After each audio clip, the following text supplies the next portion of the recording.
अब उनको कार्यक्रम करने के लिए कहीं बाहर नहीं जाना पड़ेगा, अपना एक ऑडिटोरियम होगा और वो भारत मंडपम जैसा होगा जो आपके एरिया में।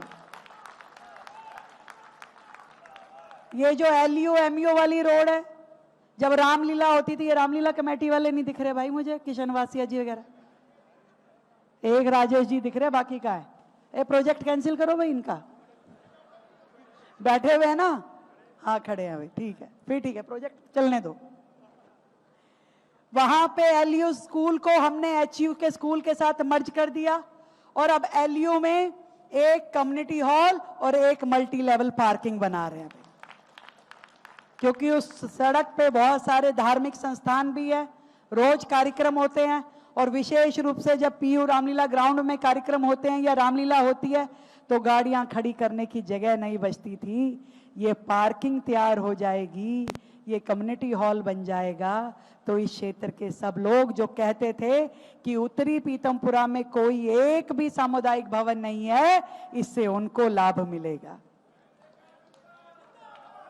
और वो जो मेट्रो स्टेशन बनाया है ना उत्तरी पीतमपुरा के नाम पे, वहां से एक फुट ओवर ब्रिज प्रशांत विहार जाने के लिए भी बना रहे हैं।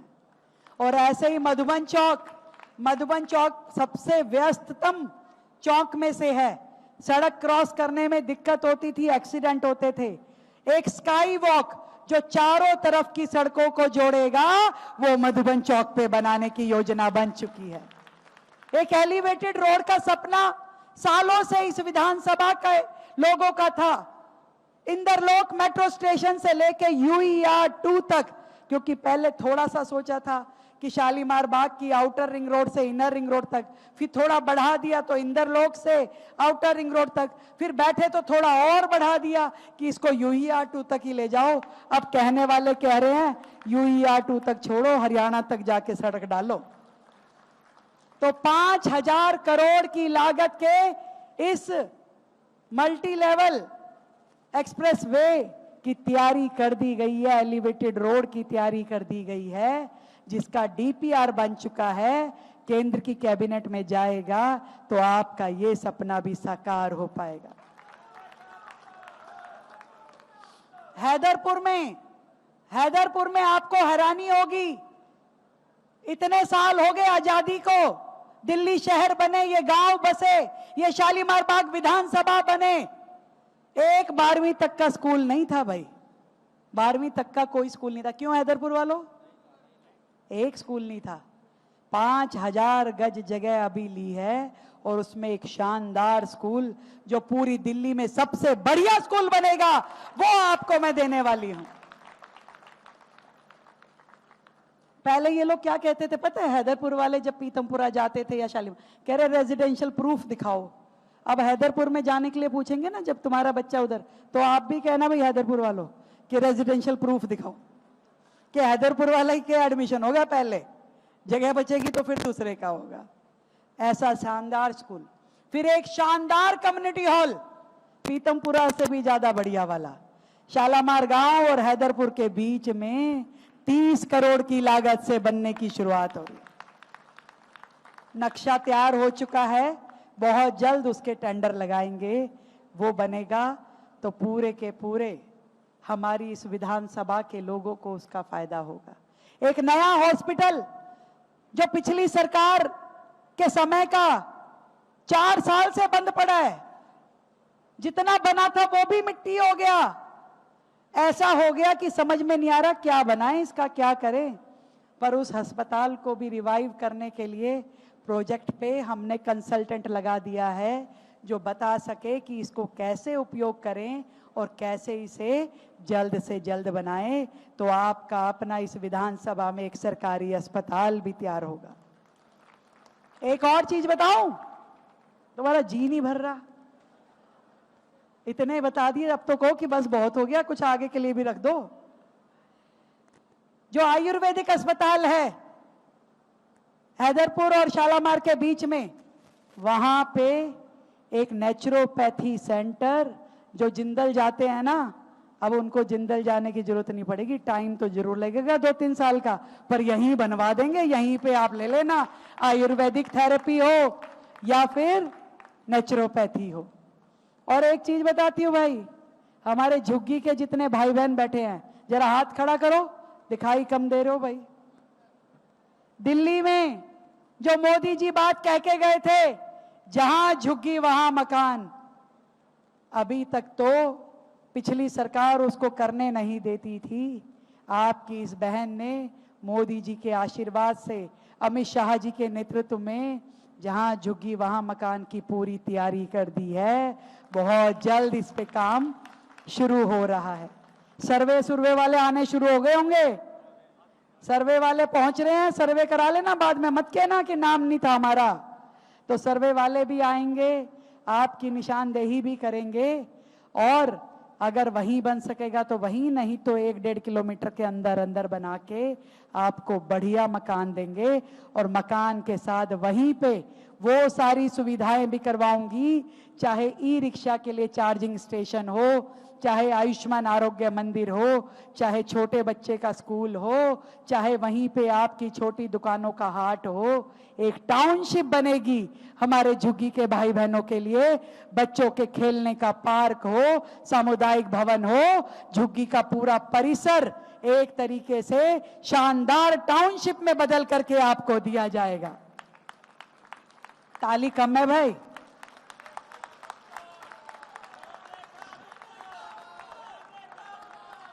अभी शालीमार बाग वाले थोड़े से कह रहे हैं हमारे लिए भी कुछ और फालतू बताओ, तो बता दूं भाई, 2 स्पोर्ट्स कॉम्प्लेक्स, एक एडी ब्लॉक में और एक BK2 में 2 स्पोर्ट्स कॉम्प्लेक्स बना रहे हैं। ये पीतमपुरा वालों के पास पहले से था, शालीमार बाग वालों के पास नहीं था। उसमें बढ़िया स्विमिंग पूल, बढ़िया बाकी की फैसिलिटी, क्रिकेट ग्राउंड, बैडमिंटन, सारी सुविधाओं के साथ लैस 2 स्पोर्ट्स कॉम्प्लेक्स। एक तो पुलिस कॉलोनी के पीछे बना रहे हैं भाई, तुम्हारे बिल्कुल सारे, सबसे ज्यादा उपयोग आप ही लोग करोगे। और एक एडी ब्लॉक जो इनर रिंग रोड की तरफ फेस करते हुए बनाया जाएगा। ये सारे के सारे काम, बहुत सारे तो मैं भूल जाती हूँ, याद नहीं रहते, क्योंकि जब मैंने 1 साल की किताब बनाई ना, इतनी मोटी बुकलेट बन गई। तो ये सारे काम, सीवर की लाइनें हो, पानी की लाइन हो, कहीं पे जो भी विकास कार्य, पार्कों की डेवलपमेंट हो, स्ट्रीट लाइट लगाने का काम हो, और ये जो कम्युनिटी हॉल है ना, इन कम्युनिटी हॉलों में भी, अरे एक भूल गई भी, देखो मैं कह रही हूँ ना, भूल जाती हूँ मैं, 2 नई पार्किंग, एक तो शालीमार बाग में U&V जो ब्लॉक है वहां पे बनाने का काम शुरू हो रहा है, वो खाली करवा दिया हमने, देखा होगा आपने UNV मार्केट के साथ में। और जो पुराना एक जहां पे इलेक्शन ऑफिस है, उसको तोड़ के भी शानदार ऐसा रिक्रिएशन सेंटर बना जाएगा जहां पे बुजुर्ग लोग बैठ सकेंगे। भाई जब ज्यादा मिल जाए ना, तब लगता है कि कम वैल्यू होगी, तालियां आनी बंद हो गई। पहले होता था, हम छोटे होते थे ना, हमारे पिताजी अगर एक ड्रेस लाते थे तो कई दिन तक उछलते घूमते थे कि एक ड्रेस मिली है। कोई गिफ्ट मिल जाता था, कोई पर्स, कोई साइकिल, तो कितने दिन तक गाते थे। आजकल के बच्चों को अगर कुछ दो, अगर कपड़े भी कोई गिफ्ट होता है, कोई गैजेट दो, कोई मोबाइल दो, कोई लैपटॉप दो, वही हाल हो रहा है अभी तुम्हारे विधानसभा वालों का। पहले जब कई साल तक कहने के बाद एक सड़क बनती थी तो उसकी वैल्यू नजर आती थी कि सड़क बन गई भाई। अब सड़कें तो कह रहे बना ही रही हो आप, क्या बात है, नाले तो बनेंगे ही मैडम, कुछ और बताओ आप। तो वो हाल अब आजकल की जनरेशन, जेनजी हो गए हैं सारे। पर मुझे खुशी है कि वर्षों से हमारी इस विधानसभा के की जो आशाएं थी उसको हम पूरा कर पा रहे हैं। जो हमारे दिल्ली की आशाएं थी, चाहे पॉल्यूशन कम करने को हो, देखो पहले जब सर्दियां आती थी तभी बात होती थी पॉल्यूशन, पर अब 12 महीने, मतलब पहले दिन से ही दिल्ली में कैसे पॉल्यूशन खत्म हो इसकी तैयारी चल रही है। और एक बहुत बड़ी ईवी पॉलिसी जिसमें 10,000 करोड़ का खर्चा दिल्ली सरकार का होगा, वो 1 जुलाई से हम लागू करने जा रहे हैं। 9वीं क्लास की जितनी बच्चियां हमारे गवर्नमेंट स्कूल में पढ़ती हैं, हर एक बच्ची को दिल्ली सरकार की ओर से, उनकी इस मुख्यमंत्री मौसी की ओर से साइकिल दी जा रही है। हर बेटी के पास साइकिल होगी। एक योजना शुरू करिए, लखपति बिटिया योजना, यानी जो भी बच्ची जन्म लेगी वो दिल्ली सरकार की लखपति बिटिया योजना में रजिस्टर करेगी तो सरकार उसके बड़े होने तक उसके खाते में पैसे डालेगी और जब वो ग्रेजुएशन खत्म करके बाहर निकलेगी तो वो लखपति बन चुकी होगी, जिस पैसे का उपयोग वो अपने लिए कर पाएगी। दिल्ली भर की बुजुर्गों के लिए एक योजना भाई, जो बुजुर्ग लोग अपना, पहले सरकार ने एक समय पे कुछ रेम्युनरेशन देते थे सीनियर सिटीजन एसोसिएशन को, फिर 5-6 साल से बंद थी। हमने सीनियर सिटीजन एसोसिएशंस को प्रति माह 20,000 रुपए महीना देने का तय किया है। गुप्ता जी ताली कम है, आप सारे सीनियर सिटीजन हो, रजिस्टर कराना पड़ेगा दिल्ली सरकार के पास और उसका लाभ सारी सीनियर सिटीजन एसोसिएशन ले पाए। अरोड़ा जी ठीक बजा रहे हैं। तो ये अनेकों योजनाएं, मतलब मुझे लगता है कि हर दिन एक नए प्रपोजल पे काम होता है। एक बड़ी सुंदर योजना बताती हूँ जिसका नाम अनमोल है, हमने रखा है। अनमोल योजना में दिल्ली राज्य में जो भी बच्चा जन्म लेगा, सरकारी अस्पताल हो या प्राइवेट अस्पताल हो, दिल्ली सरकार उसका एक टेस्ट कराएगी। वो टेस्ट 56 प्रकार की बीमारियों के ऊपर रिपोर्टिंग देगा। कई बार होता था ना, बच्चा पैदा हो गया, कोई बीमारी उसकी जन्मजात है, पर पता कब चलती थी, जब वो बड़ा हो जाता था।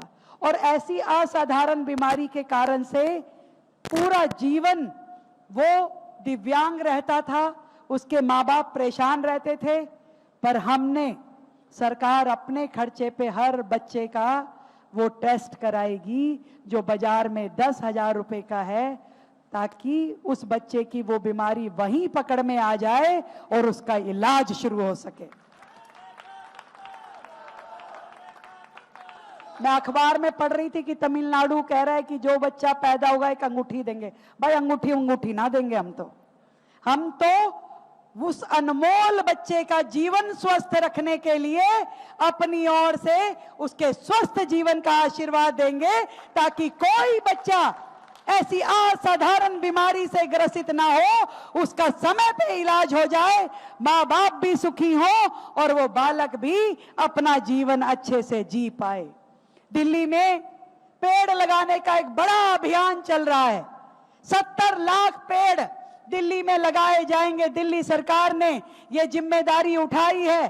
पहली बार दिल्ली में इतनी बड़ी संख्या में ये पेड़ लगाने का मतलब है कि दिल्ली को वो ग्रीन कवर देना, वो ऑक्सीजन जोन देना, जहां से पूरी दिल्ली श्वास ले सके और यहाँ की आबो हवा बेहतर हो सके। और ये शुरुआत हो रही है 7 तारीख से, 7 जुलाई से।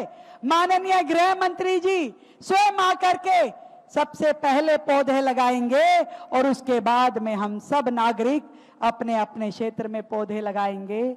हर स्कूल, हर इंस्टीट्यूशन, हर व्यक्ति, बड़ा बुजुर्ग, बालक, ताकि दिल्ली को हरा भरा कर सके। तो लगाएंगे ना पेड़, करेंगे ना दिल्ली को साफ। भाई एक मैं हाथ जोड़ के निवेदन करना चाहती हूँ आप सबसे, दिल्ली के लिए, हम सब के लिए। हम दिल्ली के निवासी हैं, हमारी पिछली जनरेशन भी यहाँ रही, हम भी यहाँ रहे हैं, और अगर चाहते हो कि हमारे बच्चे भी यहाँ रहें तो हमको कुछ बातों का ध्यान स्वयं भी रखना पड़ेगा। एक तो थोड़ा सा एक लालच छोड़ना पड़ेगा। क्या लालच? हमारी कोठी 200 गज की हो या 500 गज की हो, थोड़ी सी सरकारी जमीन और कब्जा कर ले, ये लालच सब में रहता है। कृपया करके अपने नाले पे, गली पे या ऊपर 17 मीटर से ऊपर इंक्रोचमेंट नहीं करनी भाई। ये इस दिल्ली को ठीक रखने के लिए बहुत जरूरी है। और विशेष रूप से मेरा धार्मिक संस्थानों से निवेदन है भाई, कई बार हम मंदिर के नाम पे, गुरुद्वारों के नाम पे, मस्जिद के नाम पे नालों पे एंक्रोचमेंट कर रहे हैं। भाई नालों पे एंक्रोचमेंट कर लेंगे तो पानी कहां से निकलेगा, सफाई कैसे होगी? इतनी बड़ी बड़ी हाईली डेंस कॉलोनी है, एक मकान 100 गज का हो तो 6-6 परिवार वहां रह रहे हैं, कहां जाएगा पानी? फिर कोई आएगा तो बुरा लगेगा। भाई मैं आपसे निवेदन करती हूं, इस चीज में मैं आपके साथ नहीं हूं, आपकी हर चीज में आपके साथ हूं। दूसरा, सभी सामाजिक राजनीतिक संस्थाओं को, ये जितने नेता लोग बैठे हैं वो भी सुन लो भाई, पोस्टर नहीं लगाने, दिल्ली को गंदा नहीं करना। ये पोस्टर लगा लगा के दुखी कर रखा। एक पोस्टर लगने के बाद में आप सोचिए, आपको क्या वो आते जाते हुए आपको अच्छा लगता है? अपनी शक्ल वाला तो जरूर किसी को अच्छा लगेगा, दूसरे की शक्ल का किसी को अच्छा नहीं लगता। क्यों लगाने हैं भाई? थोड़ा बहुत शौक पूरा करना है तो होर्डिंग लगा के कर लो। कम से कम होर्डिंग 5-7 दिन में उतर तो जाएगा। पोस्टर उतरते भी नहीं है। वॉल राइटिंग, अमित नागपाल को बड़ा शौक है भाई वॉल राइटिंग करने का। एक बार इसने मेरे नाम की भी कर दी। मैं कहा खबरदार, मेरे नाम की करियो मत और अपनी तेरे को करने नहीं दूंगी। अब मेरी टीम में रहना है तो मेरे नियमों पे चलना पड़ेगा। मैं सबसे निवेदन कर रही हूं, प्लीज दिल्ली को हमें सुंदर करना है, साफ सुथरा करना है, गंदा नहीं करना। आप सबका सहयोग मिलेगा तो बड़ा अच्छा रहेगा।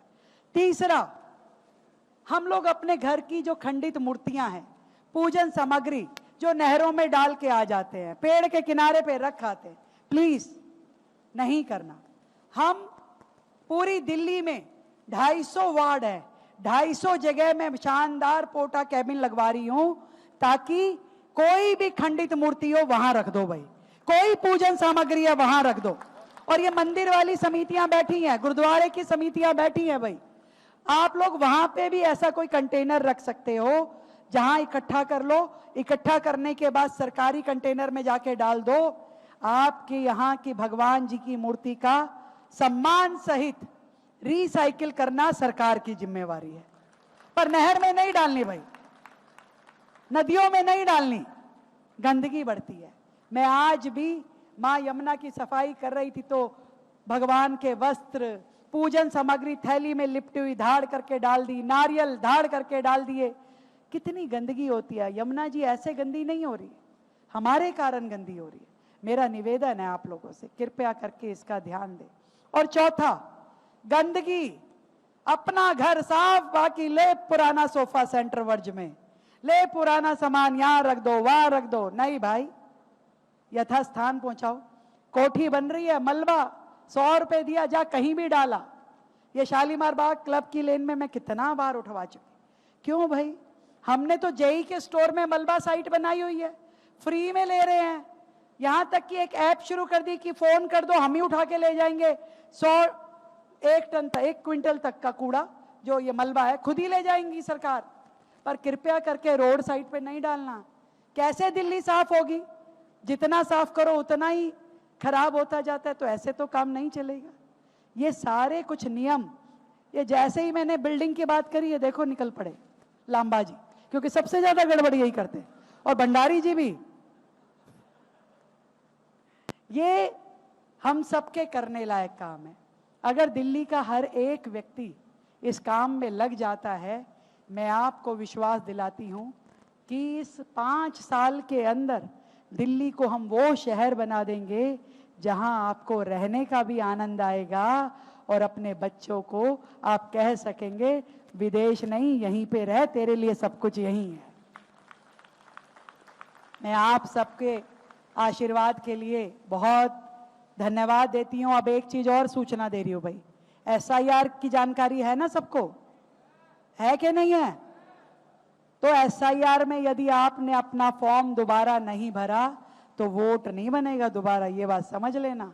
हर व्यक्ति, एक एक व्यक्ति को अपना इन्यूमरेशन फॉर्म फिर से भर के देने की जरूरत है, तभी आपका वोट बनेगा। ये जो ज्यादा पढ़े लिखे लोग होते हैं वो ज्यादा आलसी होते हैं। अपना फॉर्म वॉर्म नहीं भरोगे तो जब वोट डालने जाओगे तो कहोगे मेरा वोट कहाँ गया, कट जाएगा। तो इसलिए आप लोग, ये सब मैंने जनप्रतिनिधियों की ड्यूटी लगाई है, पूरी टीम आपका सहयोग करेगी। सारे BLOs, BLA 1, BLA 2 सब आपका सहयोग करेंगे। पर आपकी चिंता होनी चाहिए, सारी RAA ये तय करे कि एक एक ब्लॉक के हर एक व्यक्ति का वोट बन जाए, और जिनकी डेथ हो गई है या जो रिप्लेस हो गए हैं, कहीं और चले गए हैं, उनका वोट कट जाए। आप सबकी जिम्मेवारी करेंगे ना? करेंगे ना? फिर जब आप लोग वोटिंग उस दिन टेबल पे बैठते हो, आप कहते हो ना बड़ी ताकत लगाई पर 60% से ज्यादा नहीं हुआ। मैं आपको विश्वास दिलाती हूं, आपने ठीक ढंग से वोटों का ये बनवा लिया तो आप लोग भी 90% तक जाओगे, 100% तक भी जा सकते हो, ये मैं आपको विश्वास दिलाती हूँ। तो बहुत बहुत धन्यवाद आप सबका। मेरी ओर से यहाँ पधारने का भी खाने खूने की व्यवस्था है ना, खाने की व्यवस्था है, पर थोड़ी देर बातचीत करते रहना, कहीं पता चले सारे जने तुरंत जा करके। हाँ जी, हाँ देखो, मैं कह रही थी ना, मैं भूल जाती हूँ, मामचंद जी ने अपने काम की बात बता दी, कह रहे वो डीएम ऑफिस भी तो ला रही हो आप यहाँ पे, तो डीएम ऑफिस भी बना रहे हैं भाई यहीं पे शालीमार, ताकि आपको ज्यादा दूर ना जाना पड़े।